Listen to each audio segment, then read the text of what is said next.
آسمان کی قسم جس میں برج ہے، اور اس دن کی جس کا وعدہ ہے، اور حاضر ہونے والے کی اور جو اس کے پاس حاضر کیا جائے اس کی، کہ خندقوں کے کھودنے والے ہلاک کر دیے گئے، یعنی آگ کی خندقیں جس میں ایندھن جھونک رکھا تھا جبکہ وہ ان کے کناروں پر بیٹھے ہوئے تھے، اور جو سختیاں اہل ایمان پر کر رہے تھے ان کو سامنے دیکھ رہے تھے۔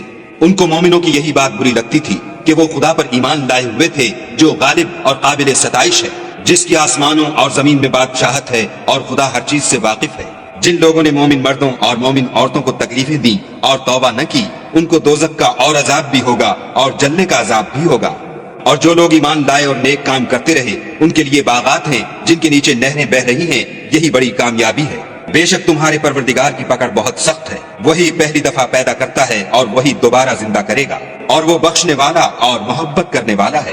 عرش کا مالک بڑی شان والا، جو چاہتا ہے کر دیتا ہے۔ بھلا تم کو لشکروں کا حال معلوم ہوا ہے، یعنی فرعون اور سمود کا، لیکن کافر جان بوجھ کر تکذیب میں گرفتار ہیں، اور خدا بھی ان کو گردا گرد سے گھیرے ہوئے ہے۔ یہ کتاب ہزل و بطلان نہیں بلکہ یہ قرآن عظیم الشان ہے، لوح محفوظ میں لکھا ہوا۔